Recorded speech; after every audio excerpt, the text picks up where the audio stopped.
Yo, what's going on, guys? I don't know if you were aware. Probably are if you're watching this video. Let me read you the news. I also just had the Heat send me the exact notification from the PR team, from Michael Scotto and Mr. Shams Charania of ESPN. The news is that the Brooklyn Nets have officially acquired forward Haywood Highsmith, who did recently hurt his knee, from the Miami Heat, and the Miami Heat's 2032 second-round draft pick in exchange for the Brooklyn Nets 2026 second-round pick, which is protected from 31st overall to the 55th selection. Now, this is going to do multiple things. First off, Haywood Highsmith is on an expiring $5.6 million contract, including the $12.1 million Cam Thomas free agent cap hold, as well as them signing their players. The Brooklyn Nets are $22 million below the salary cap, and they have until October 21st to reach 90% of it. Brooklyn still has to sign Deron Sharpe and Ziaire Williams. Both players agreed to a 2-year, $12 million contract in the early part of free agency, and the qualifying offer for Cam Thomas is $6 million. So if we look at the Heat now, post Haywood Highsmith trade, Tyler Hero, Norman Powell, Andrew Wiggins, Bam Adebayo, Khalil Ware, Davion Mitchell, Terry Rozier, Kasparis Yakachunas, Simone Fontecchio from Pescata, which is where my grandmother was from, Pella Larson, Keyshawn George. Oh my God, I said Keyshawn George. Keyshawn Johnson. I just butchered right there because I started looking at this note on Pella Larson's contract. I did not know Pella Larson's contract is only partially guaranteed. Yeah, I thought that was a fully guaranteed because they liked him so much. Nikola Jovic, as well as Jaime Jaquez, they are a team that is now below the second apron, which is huge for this team. And to me, I think being a team that is below the second apron, and I believe now this pushes them below the first apron, with the first apron being at 195.9, and I think this is their projected salary of 186.4. So they created some room between the apron. So shout out the Heat for doing that. The Nets, maybe they keep Mr. Haywood Highsmith and see once he comes back from his knee surgery if he's going to be good. I'm going to pull up right now what the Heat have said in the email. The Heat trade Haywood Highsmith. As we mentioned, it's a 2032 second-round pick going to Brooklyn in exchange for that 2026 pick that we just mentioned. As you guys might have known, the Heat originally signed Haywood Highsmith in 2021.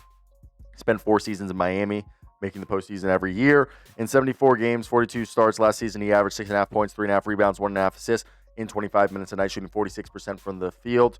And he could be bought out, could be brought back, see if he comes back from the knee injury and is rehabilitated to a point where that they could maybe flip him to a team that might want him. That's still something that could be considered. I think that's a little bit less likely than likely. I do see it more that comes back from the knee injury, plays well. Teams are going to be like, why would we trade it? Because we know if we don't trade for him, you guys are going to be forced to buy him out, and then we can just sign him for free. And that's a lot of the times what happens, where people just go like, this is a game of chicken where you're just staring at each other and there. But again, for the Heat, it was just getting below that first apron. And for the Nets, they get themselves a second-round pick and a player that could help the locker room. As this is it's a weird roster construct, but it's not like the world's worst roster. So to me, if you're a Brooklyn Nets fan, you know this is just Sean Marks doing salary cap gymnastics, the Heat doing salary cap gymnastics, and Sean Marks taking advantage of a team needing to place to dump salary and being compensated for said dumping.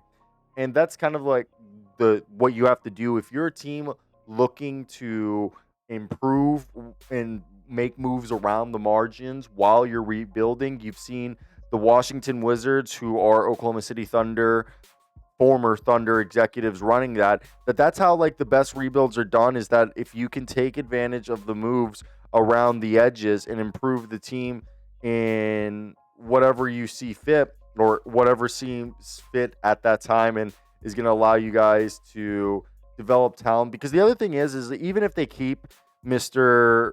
Haywood Highsmith, who, shout out, he's from Baltimore, and he ends up being like maybe an integral part to this team more than any of us ever imagined, it's going to be way more likely that that happens as a result of taking a swing on this, where maybe they extend him to a deal like they did to Ziaire Williams and Deron Sharpe, who are two guys that we thought weren't going to come back. And in the end, you know, they both come back, and they could be guys that they value, or maybe that they just want to flip down the road. And those are things that, as a general manager, you bring back maybe Haywood Highsmith on a 2-year, $15 million deal next offseason, and then at the deadline, you flip him for two seconds, or even a protected first. And the fact that it only costed you a first to begin with, that's a win, right? Because now you've been able to take a flyer on what might be a reclamation project. And I think it's smart because you're basically taking little to no risk and could be rewarded for it. And Brooklyn is obviously someone that right now I'm reading that Shams Charania said Brooklyn has remained active in trade conversations as the league's only team with remaining significant cap space takes Highsmith in with an unprotected second rounder. Nets have also acquired 2 firsts in this offseason to add to the most first and second round picks in the league. And again, look, it was all about the Heat trying to lessen their salary cap, as we mentioned, to get below the apron, and that's what they achieved. And the Nets were able to rent their cap space to a team that needed it, and that's where we are in how just the free agency shenanigans and everything go.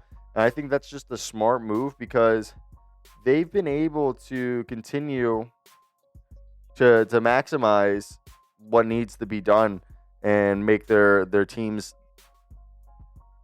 better. So yeah, that's basically going to be it for me, guys. I hope you guys did enjoy as I'm like looking over here trying to get to the screen. I know we're at the end of this video. Haywood Highsmith, a guy who can guard multiple positions, 1 through 3, maybe some 1 through 4. He's a guy who can play big 2 guard, more of a 3, and small ball 4 at times, but he's more just a pure wing. So that's kind of where we had a little video right here. I want to hear your guys' thoughts down below in the comment section. What do you guys think of the depth charts for both teams?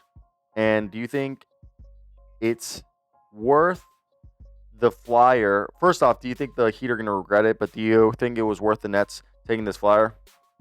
But yeah, I think it was one of those deals where obviously the apron is always going to play a factor in some of these moves. And I think right here, it's an apparent one, but it's the type of move you need to do if you're trying to, on both sides of the barrel, if you're trying to continue to be a playoff team like the Heat are, and you need to get under that apron, while the Nets, you are able to take advantage of the leverage you're created by having the cap space to cash in and get some assets. So that's it. Ciao.